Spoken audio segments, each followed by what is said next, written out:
하나님의 말씀 함께 보시겠습니다. 고린도전서 10장의 말씀입니다.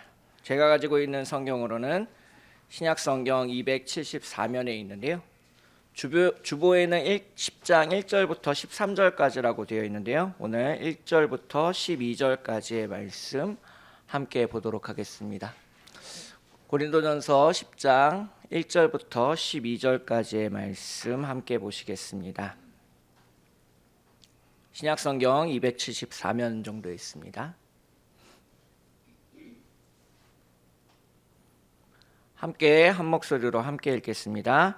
형제들아, 나는 너희가 알지 못하기를 원하지 아니하노니 우리 조상들이 다 구름 아래에 있고 바다 가운데로 지나며 모세가에게 속하여 다 구름과 바다에서 세례를 받고 다 같은 신령한 음식을 먹으며 다 같은 신령한 음료를 마셨으니 이는 그들을 따르는 신령한 반석으로부터 마셨음에 그 반석은 곧 그리스도시라. 그러나 그들의 다수를 하나님이 기뻐하지 아니하셨으므로 그들이 광야에서 멸망을 받았느니라. 이러한 일은 우리의 본보기가 되어 우리로 하여금 그들이 악을 즐겨한 것 같이 즐겨하는 자가 되지 않게 하려 함이니, 그들 가운데 어떤 사람들과 같이 너희는 우상 숭배하는 자가 되지 말라. 기록된 바 백성이 앉아서 먹고 마시며 일어나서 뛰논다 함과 같으니라. 그들 중에 어떤 사람들이 음행하였다가 하루에 2만 3천 명이 죽었나니 우리는 그들과 같이 음행하지 말자. 그들 가운데 어떤 사람들이 주를 시험하다가 뱀에게 멸망하였나니 우리는 그들과 같이 시험하지 말자. 그들 가운데 어떤 사람들이 원망하다가 멸망시키는 자들에게 멸망하였나니 너희는 그들과 같이 원망하지 말라. 그들에게 일어난 이런 일은 본보기가 되고 또한 말세를 만난 우리를 깨우치기 위하여 기록되었느니라. 그런즉 선줄로 생각하는 자는 넘어질까 조심하라. 아멘. 앞뒤적으로 인사하실까요? 잘 나오셨습니다. 네, 오늘도 복된 하루 되시기를 주님의 이름으로 축복하겠습니다. 오늘이 고린도전서를 함께 읽은 지 30번째 되는 시간입니다. 3월 27일부터 시작했던 이제 수요 예배 설교가 벌써 이제 30번째에 이르게 되었는데요. 고린도전서를 마무리하고 이제 초대교회를 떠났으면 어땠을까 생각도 해보지만 이제 하나님의 계획은 우리의 계획과는 조금 다른 것 같습니다. 지난주에 고린도전서 9장을 읽으면서 이제 내 몸을 복종케 한다라는 표현을 살펴보았습니다. 하나님의 사명을 받은 사람은 내가 원하지 않더라도 하나님이 원하시면 그것을 행해야 될 의무가 있다라는 것들 우리가 살펴봤는데요. 인간적으로 서운한 감정이 있고 미련이 남고 아쉬움이 가득하더라도 그것이 분명히 하나님의 뜻이라면 어쩔 수 없는 것이 사명자라는 것을 우리가 지난주에 살펴보았습니다. 다행히도 지난 주일에 이제 청소년부 설교를 마무리했는데요. 청소년부 설교는 이제 웨스트민스터 소요리 문답으로 하고 있습니다. 아시는지 모르겠지만 이제 원래 세례 받을 때는 이제 세례 문답을 해야 됩니다. 그래서 이제 그 세례 문답을 통과해야 이제 세례를 받게 되어 있었고요. 그래서 저 어릴 때는 학습 세례라는 게 있었습니다. 그래서 학습 세례를 받고 이제 성경 공부를 충분히 한 뒤에 한 1년 후에 이제 세례 문답을 거쳐서 이제 세례 받는 것이 이제 장로교의 전통이었는데요. 그렇게 세례 문답 공부를 할 때 쓰였던 것이 바로 이제 소요리 문답 같은 것이 되겠습니다. 그래서 이 웨스트민스터 소요리 문답은 우리 장로교의 근간을 이루고 있는 신앙 고백 중에 하나로서 헌법에도 이제 기록되어 있을 정도로 매우 중요한 것이지만 사실 교회 학교에서는 잘 가르치지 않습니다. 어른들도 잘 모릅니다. 총 107개의 이제 문항이 이제 그 안에 있게 되는데 여러 가지 질문을 이제 담고 있습니다. 예수님은 누구신가? 아니면 이제 성령님은 누구신가? 이런 질문들을 담고 있어서 이제 그것들을 다 대답할 수 있어야 원래는 이제 세례를 받을 수 있었는데요. 지난 주일에 이제 총 107번째 질문을 다 마무리 지었습니다. 그래서 감사하다고 해야 될지 아니면 다행이다라고 표현할지 모르겠지만 올해 청소년부를 맡으면서 제가 계획했던 모든 일은 잘 마무리 지었습니다. 사실 이제 오늘 본문을 읽을 때 고민을 많이 했습니다. 이제 이게 강해 설교니까 이제 9장 다음에 이제 10장을 읽어야 이제 원칙이긴 한데 초대교회에서 하는 마지막 설교니까 이제 조금 뒤쪽으로 건너뛰어서 이제 결론 부분에 해당하는 부분을 읽어야 되지 않을까라는 것이 이제 고민이 되는 부분이었습니다. 그리고 그 결론에 해당하는 장이 바로 고린도전서 15장이 되겠습니다. 제가 이 고린도전서를 진지하게 읽기 시작한 것은 10년 전부터입니다. 2015년부터 진지하게 읽기 시작했는데요. 성경 공부를 통해서 교인들과 함께 이제 성경을 차분히 읽기 시작했고요.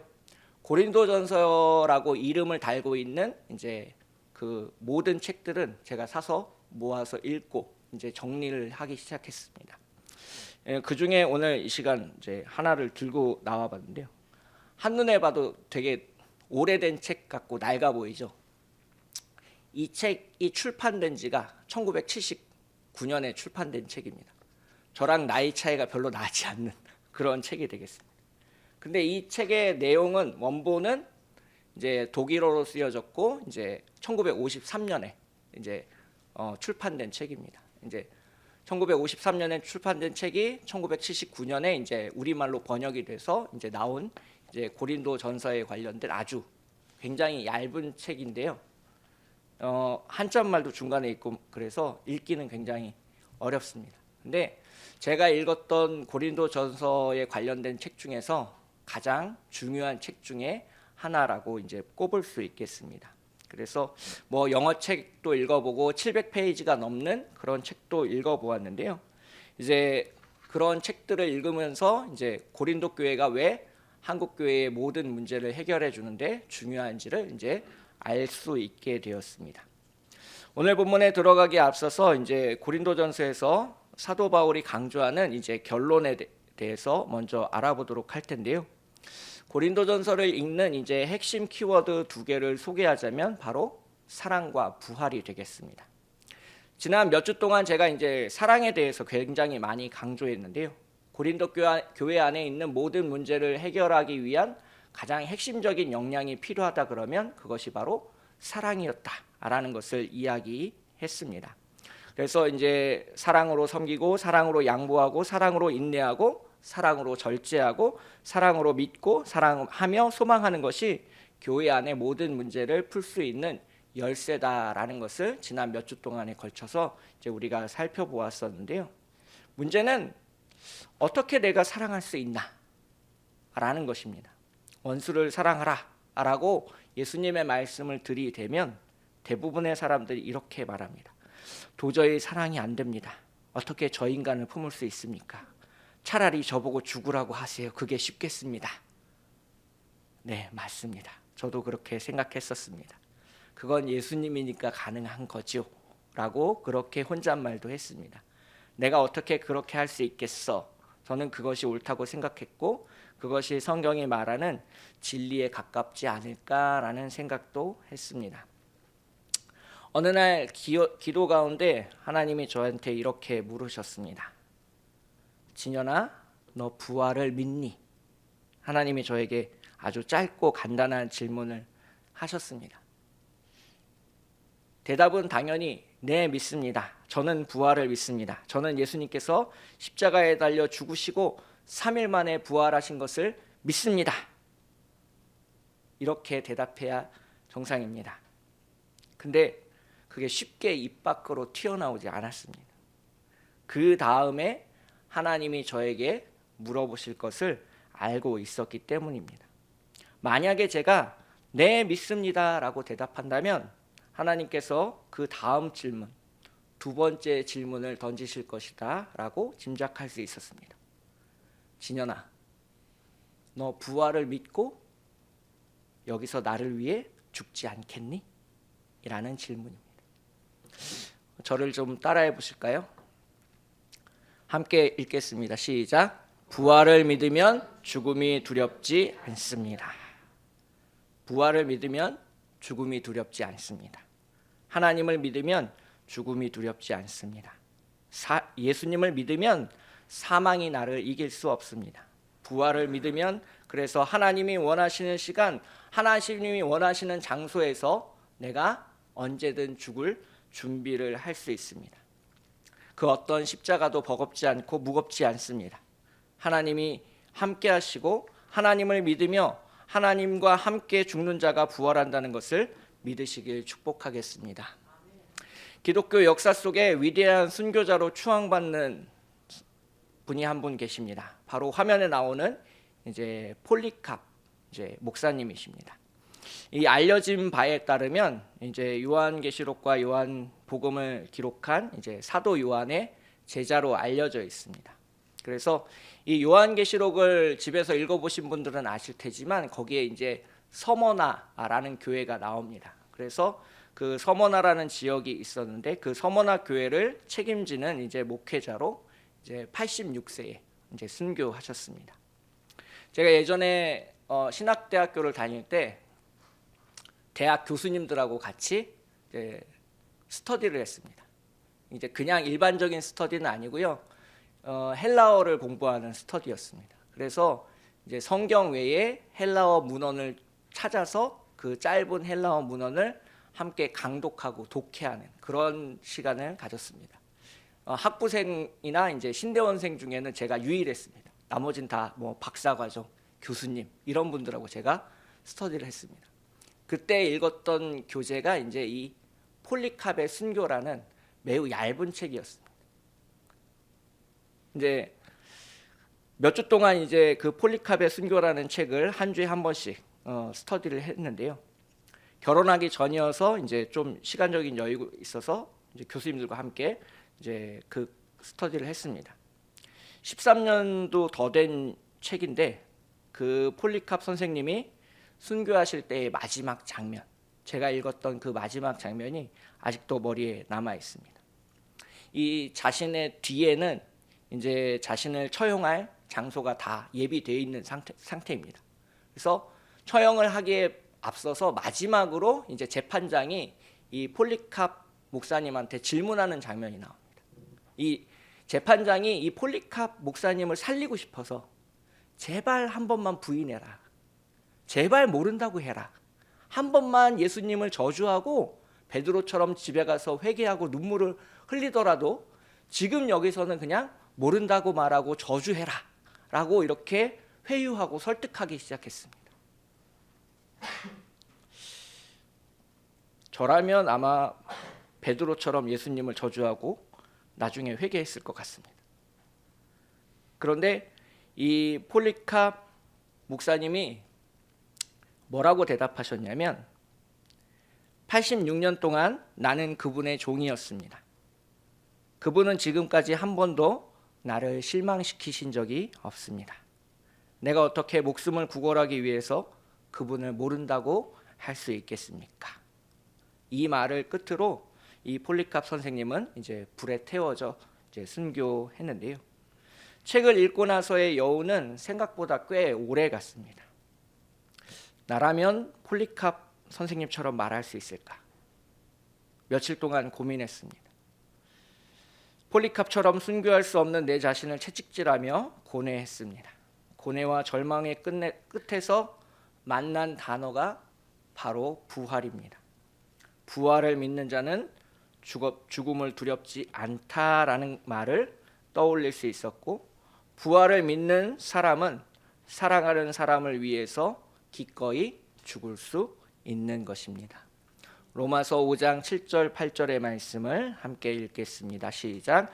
의인을 위하여 죽는 자가 쉽지 않고 선인을 위하여 용감히 죽는 자가 혹 있거니와 우리가 아직 죄인 되었을 때에 그리스도께서 우리를 위하여 죽으심으로 하나님께서 우리에 대한 자기의 사랑을 확증하셨느니라. 아멘. 우리는 하나님을 믿습니다.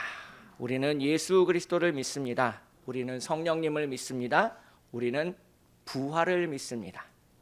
그래서 우리는 교회를 사랑하며 교회를 위해서 죽을 수 있습니다.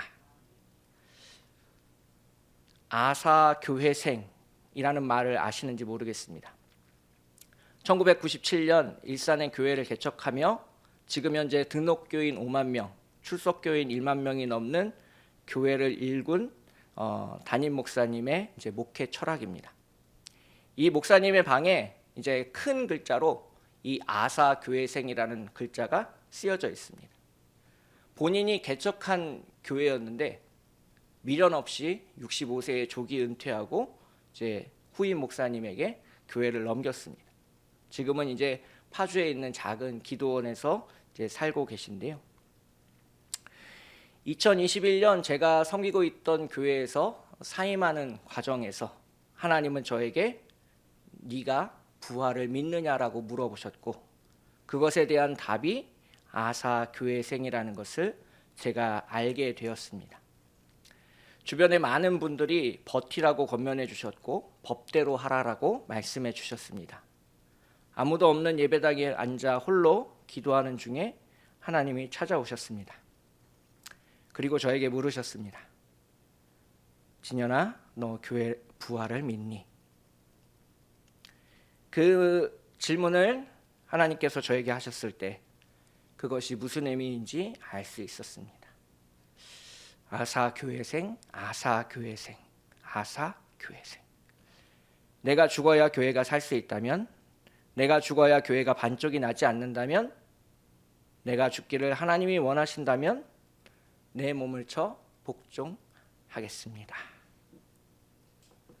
마태복음 7장 21절에 예수님은 이렇게 말씀하셨습니다. 나더러 주여 주여 하는 자마다 다 천국에 들어갈 것이 아니요 다만 하늘에 계신 내 아버지의 뜻대로 행하는 자라야 들어가리라. 아멘. 함께 따라서 읽겠습니다. 시작. 부활을 믿고 사랑하면 모든 문제가 풀립니다. 아멘. 인간적인 갈등, 교회 안의 세력 다툼, 이 모든 것들이 부활을 믿지 못한 우리의 옛자가 문제를 일으킨다라고 성경은 이야기하고 있습니다. 모든 사람이 자신의 과거와 결별하고 새 생명을 갖고 살아갈 때 교회는 일어나고 부흥할 것을 믿으시는 안양 초대교회 성도 여러분 되시길 주님의 이름으로 축복하겠습니다. 오늘 본문으로 돌아와서 사도 바울이 강조하는 첫 번째 메시지를 함께 살펴볼 텐데요.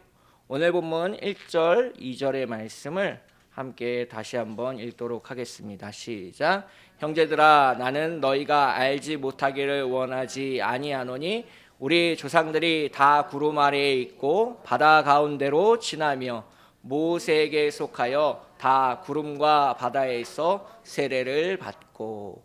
아멘.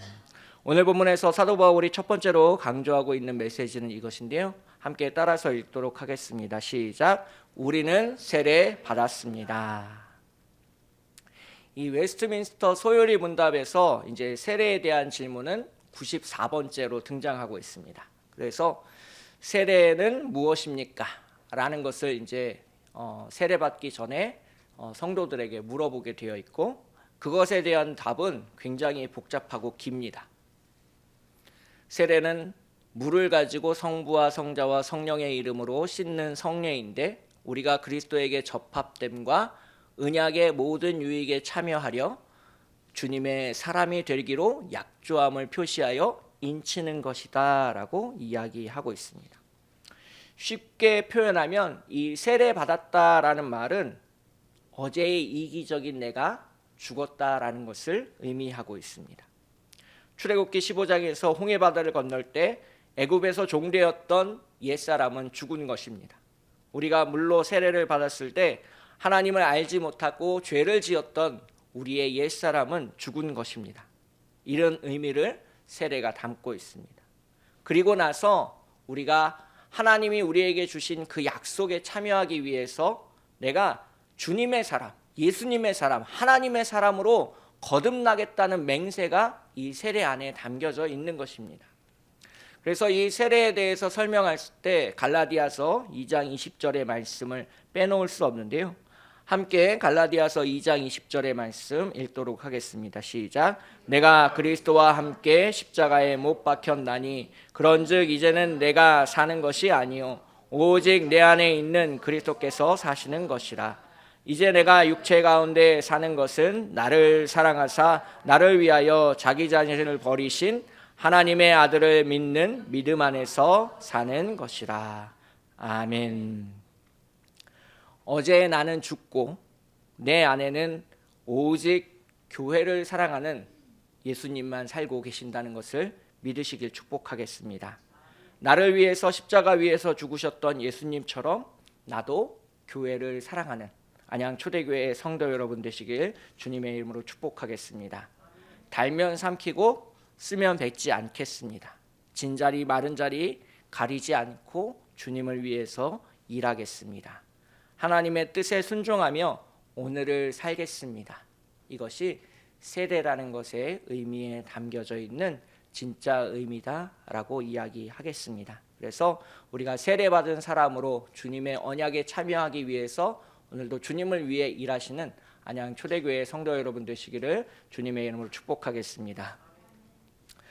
다음으로 두 번째 메시지를 찾아서 읽을 텐데요. 3절 4절의 말씀 함께 읽도록 하겠습니다. 시작. 다 같은 신령한 음식을 먹으며 다 같은 신령한 음수를 마셨으니 이는 그들을 따르는 신령한 반석으로부터 마셨음에 그 반석은 곧 그리스도시라. 아멘. 두 번째로 강조하고 있는 메시지인데요. 함께 따라서 읽겠습니다. 시작. 예수는 우리의 반석이십니다. 이 사막을 여행할 때 필요한 가장 중요한 것이 바로 물입니다. 그리고 이 사막 여행을 인도하는 사람이 이제 갖춰야 되는 능력도 바로 물을 찾는 능력입니다. 이 오아시스와 신기루를 구별할 수 있어야 좋은 리더가 되고 좋은 인도자가 되는 겁니다. 만약에 신기루를 오아시스로 착각해서 수많은 사람들을 그곳으로 데리고 가면 그곳에서 모든 사람들이 물을 마시지 못해 죽는 일이 발생하기 때문에 그렇습니다. 그래서 이 물을 찾는 일, 물이 필요한 것을 나게 하는 일과 마찬가지인데요. 홍해바다를 건넌 이스라엘 민족도 그러했습니다.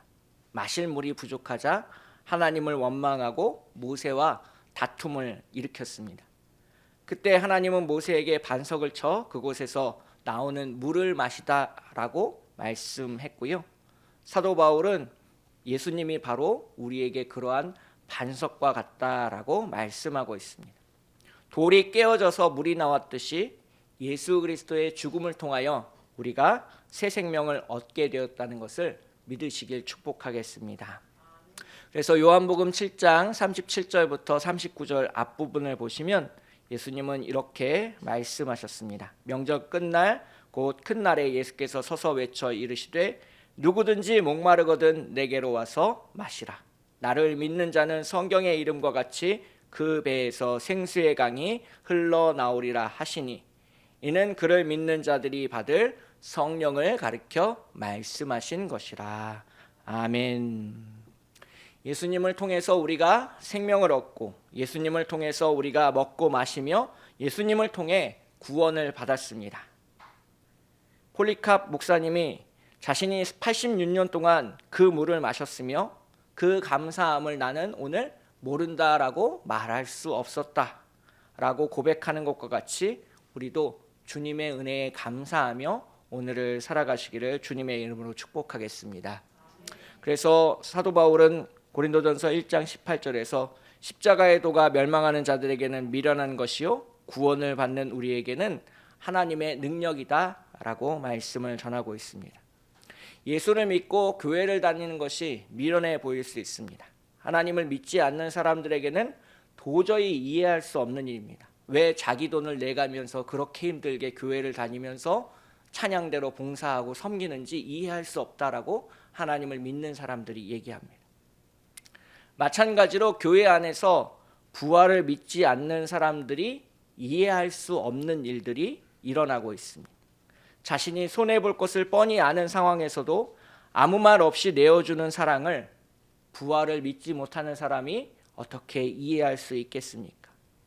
부활을 이해하지 못한다면, 부활을 믿지 못한다면, 십자가의 사랑을 받아들이지 못한다면 우리는 교회 안에 있지만 하나님의 뜻을 알 수 없고 하나님의 뜻에 순종할 수 없습니다. 그래서 우리가 늘 항상 우리의 반석이신 주님으로부터 새 생명을 얻는 안양 초대교회 성도 여러분 되시길 주님의 이름으로 축복하겠습니다. 오늘 본문에서 세 번째로 강조하고 있는 사도 바울의 메시지를 찾아서 읽을 텐데요. 7절의 말씀 함께 읽도록 하겠습니다. 시작. 그들 가운데 어떤 사람들과 같이 너희는 우상 숭배하는 자가 되지 말라. 기록된 바 백성이 앉아서 먹고 마시며 일어나서 뛰논다 함과 같으니라. 아멘. 세 번째로 사도 바울이 강조하고 있는 내용입니다. 함께 따라서 읽겠습니다. 시작. 우상 숭배하지 말라. 아멘. 이 오늘 본문 7절의 배경에는 출애굽기 32장이 깔려 있습니다. 모세가 시내산에 올라가 하나님의 말씀을 받는 동안 산 아래에서는 난리가 납니다. 모세가 우리를 버렸다. 모세가 도망갔다. 모세와 함께하던 하나님도 우리를 떠났다. 우리는 광야에서 죽을 것이다. 그러니 우리를 인도할 신을 만들자라는 어떤 소문이 돌고 의견들이 나오고 싸우기 시작하고 지도자를 압박하고 그래서 만든 것이 금송아지 우상입니다. 산 위에서 하나님의 말씀이 선포되고 있는 동안 산 아래에서는 우상에게 절하며 먹고 마시며 음행을 저지르고 있는 일이 일어난 것입니다. 마찬가지의 사건이 신약성경에도 나오게 되는데요. 마가복음 9장에서 예수님은 소수의 사람들만 데리고 이제 산 위로 올라갑니다. 우리는 그 산을 변화산이라고 부릅니다. 마가복음에서 이 장면을 이렇게 묘사하고 있는데요. 그 옷이 광채가 나며 세상에서 빨래하는 자가 그렇게 희귀할 수 없을 만큼 매우 희어졌더라 라고 묘사하고 있습니다. 그리고 나서 산 위에서는 하나님의 음성이 울려 퍼지게 됩니다. 마가복음 9장 7절을 보시면 마침 구름이 와서 그들을 덮으며 구름 속에서 소리가 나되 이는 내 사랑하는 아들이니 너희는 그의 말을 들으라 하는지라. 이때 산 아래에서 어떤 일이 벌어졌는지 아십니까? 귀신 들린 아이의 아버지가 자신의 아들을 데리고 와서 제자들에게 고쳐달라고 했지만 고치지 못했습니다. 그래서 제자들과 아버지 사이에 분쟁이 일어나게 됩니다. 산 위에서는 예수님이 하얀 용모로 변화되시고 하나님의 음성이 펼쳐지고 있지만 산 아래에 있는 제자들은 하나님을 믿지 못하고 부활을 믿지 못하고 하나님의 능력을 믿지 못해 아무 일이 일어나지 않는 그러한 일들이 벌어지고 있습니다. 그래서 산 아래에 내려와서 예수님이 제자들을 꾸짖습니다. 믿음이 없는 세대야, 내가 언제까지 너희와 함께 하려느냐라고 제자들을 책망하는 장면이 나옵니다. 오늘날 교회 안에서도 비슷한 일이 벌어지고 있습니다. 교회 안에서는 하나님의 말씀이 선포되고 교회 안에서는 하나님을 찬양하고 교회 안에서는 기도의 목소리가 뜨겁지만 교회 밖으로 나가면 믿음이 없는 삶을 살아갑니다. 세상 사람들과 똑같이 돈을 많이 버는 뉴스에 관심을 기울이고 성공을 쫓아다닙니다. 출세라도 할까 싶어 힘 있는 사람 옆에 기웃거립니다. 사도 바울은 우리가 출애굽기 32장에 나오는 이스라엘 백성과 같이 우상 숭배하는 사람이 되지 않기 위해서 우리가 해야 될 일을 이야기하고 있는데요. 세 가지로 그것을 정리하고 있습니다. 고린도전서 10장 8절부터 10절까지의 말씀을 함께 읽겠습니다. 시작. 그들 중에 어떤 사람들이 음행하다가 하루에 2만 3천 명이 죽었나니 우리는 그들과 같이 음행하지 말자. 그들 가운데 어떤 사람들이 주를 시험하다가 뱀에게 멸망하였나니 우리는 그들과 같이 시험하지 말자. 그들 가운데 어떤 사람들이 원망하다가 멸망시키는 자에게 멸망하였나니 너희는 그들과 같이 원망하지 말라. 즉 우상 숭배를 하지 않기 위해서 우리가 해야 되는 일 세 가지를 이렇게 사도 바울은 정리하고 있습니다. 음행하지 말라, 하나님을 시험하지 말라, 원망하지 말라라는 것입니다. 내가 하나님보다 더 사랑하는 것이 있다면 그것이 돈이든 명예이든 자식이든 성공이든지 간에 그것은 음행입니다. 내가 만약에 하나님을 종처럼 부리고 있다면 그것이 아무리 순수한 목적이라고 해도 그것은 하나님을 시험하는 것입니다. 내 마음대로 되지 않는다고 하나님을 원망한다면 우리는 넘어질까 조심해야 합니다. 그래서 오늘 본문 가운데 우리가 세 가지를 함께 살펴보았는데요. 우리가 세례를 받은 사람으로 하나님의 약속에 참여하기 위해서 오늘을 살아가야 하고, 또 예수님이 우리의 반석이심을 믿고 그 예수님의 반석 위에 집을 짓고 하나님의 뜻대로 행하려고 노력해야 되고, 그 어떤 동기로든지 간에 우리가 세상 것을 섬기며 우상 숭배하지 않는 사람이 되기 위해서 고군분투하는 신앙생활을 해야 될 것이다 라고 이야기하고 있습니다. 그래서 우리가 내가 가진 자유로 하나님을 사랑하며 섬기며 부활을 믿고 오늘 내가 죽어도 교회를 사랑하는 안양 초대교회 성도 여러분 되시기를 주님의 이름으로 축복하겠습니다. 함께 기도하겠습니다. 우리를 인도하시는 하나님 아버지, 우리의 반석이신 예수 그리스도를 통해 새 생명 주심에 감사드립니다. 교회 안에서는 거룩한 척하지만 우리는 아직도 세상을 섬기며 돈을 사랑하며 성공을 찾습니다.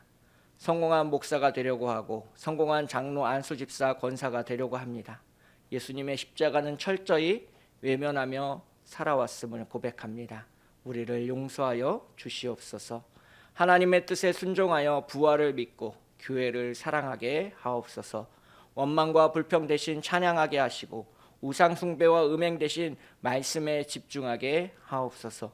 하나님을 시험하는 대신 기도하며 주님의 뜻을 알게 하시고 하나님께 영광 돌리는 삶을 살게 하옵소서. 안양 초대교회를 사랑하시어 남은 자들이 교회를 일으키고 부흥케 하옵소서. 마라나타 부활하신 구세주여 다시 오실 예수 그리스도의 이름으로 기도합니다. 아멘.